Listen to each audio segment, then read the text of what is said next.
This morning at about 3:25, an individual that had their vehicle stolen located their stolen vehicle in a parking lot at a gas station at the intersection of Minnesota and Spenard, the Circle K. The vehicle was occupied 2 times.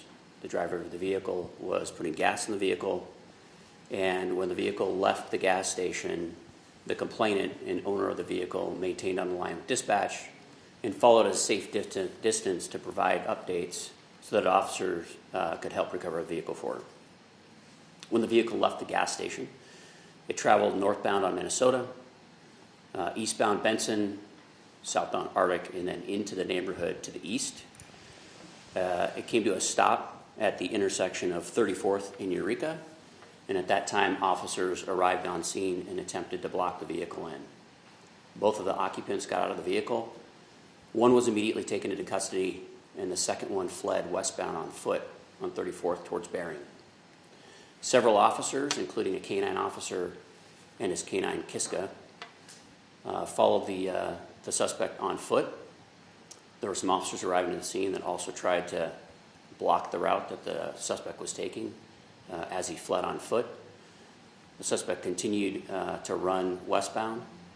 At one point in time, an officer recognized an object in the hand of the suspect and put that information out over the radio. The suspect at one point in time turns and fires somewhere between 1 and 3 rounds in the direction of the officers, and 4 officers return fire. During the exchange, our canine Kiska was struck by one of the rounds. Officers immediately started life-saving measures for the suspect. The suspect was later transported to a local hospital by the Anchorage Fire Department, and canine Kiska was taken to pet emergency, where he had one of his toes removed as a result of the gunshot. We will have, as I mentioned earlier, a follow-up press conference in about a week to provide you additional details once we conclude the investigation and have some further information from the officers and crime scene team. Over the last 3 weeks, we've had 3 officer-involved shootings.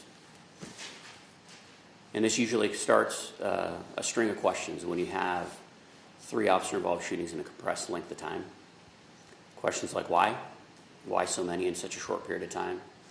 Has there been change in training? Has there been a change in policy? Questions about de-escalation. And what I can tell you is that the Anchorage Police Department has the same commitment to excellence in responding to calls that are high risk, regardless of what the facts and circumstances are. In this incident, as with our previous, we will always look at for our training and our tactics to try to improve the best we can. What I can tell you is over the last 6 months, the shootings that have involved publics within this community has been on a decline. In September, we had 446 shootings that involved the public. In January, we had a low of 227, February 230. So sometimes we get questions about the risk to the public as we see officer-involved shootings, and I've mentioned previously that these 2 numbers aren't connected.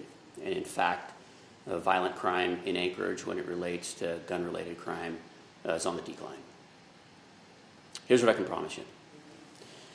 Our officers will continue to engage in proactive, aggressive enforcement to stop crime.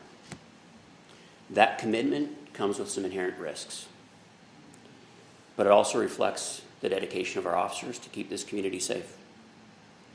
We remain focused on continuously providing open communication to the public. We remain focused on being accountable to our actions, and we remain focused, most importantly, to the safety of our officers and the safety of the public.